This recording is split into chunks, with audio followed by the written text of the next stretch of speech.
Assalamualaikum warahmatullahi wabarakatuh.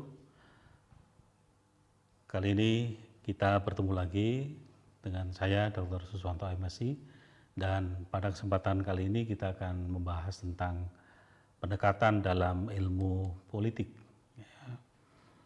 Nah, saudara sekalian, ada 3 pendekatan dalam ilmu politik. Pendekatan pertama adalah pendekatan normatif, dan pendekatan ini biasanya dipakai atau digunakan oleh ilmuwan politik yang tertarik melajari ide-ide politik dan sosiologi pengetahuan.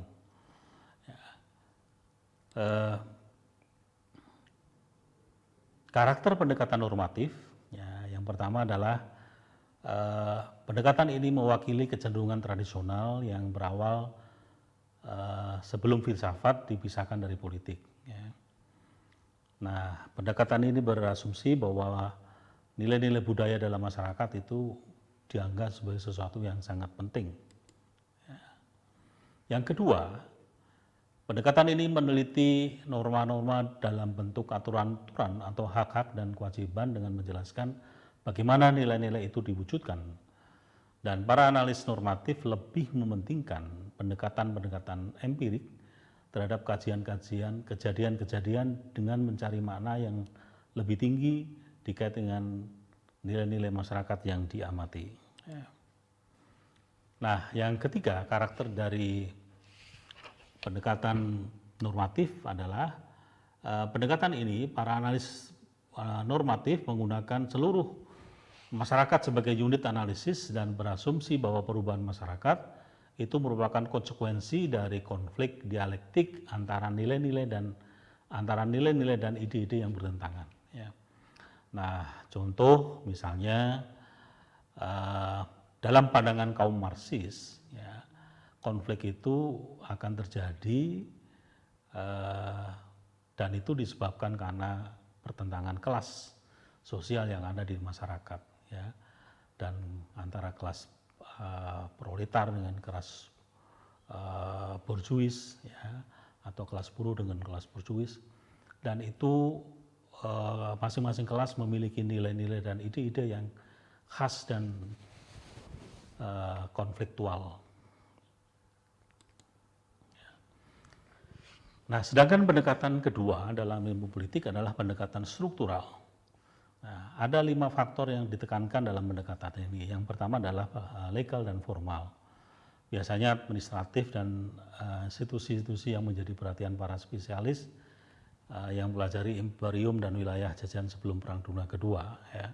Kemudian pendekatan ini juga menekankan struktur kelembagaan baru, seperti civil service dan partai politik, kemudian struktur-struktur legal dan konstitusi.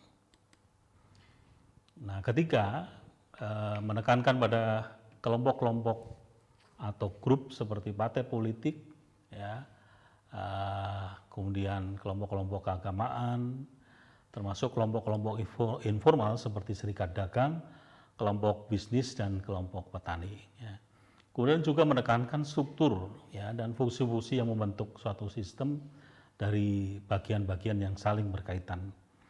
Nah, yang kelima, pendekatan ini juga menekankan pada struktur dalam bentuk kelompok-kelompok dan kelas-kelas, yang dalam analisis kaum neo-Marxis adalah kepentingan ekonomi. Karakter pendekatan struktural,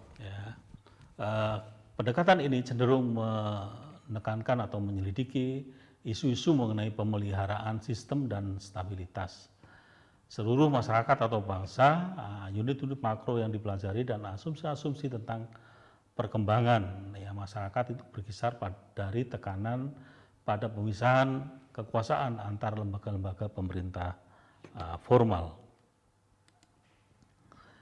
Nah, sedangkan yang ketiga adalah pendekatan perilaku atau behavioral approach. Pendekatan ini dipengaruhi oleh psikologi. Nah, pendekatan perilaku ini memfokuskan pada beragam persoalan yang berkaitan dengan proses pembelajaran dan sosialisasi.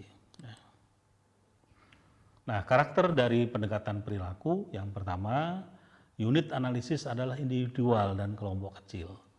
Asumsi dari pendekatan ini dikaitkan dengan optimisme individu bahwa perubahan adalah sangat penting dan dimungkinkan, dan bahwa perkembangan adalah konsekuensi dari kebutuhan manusia bagi pencapaian. Nah, demikianlah saudara sekalian, 3 pendekatan dalam ilmu politik, yaitu pendekatan normatif, ya, kemudian pendekatan struktural, dan kemudian pendekatan perilaku. Ya.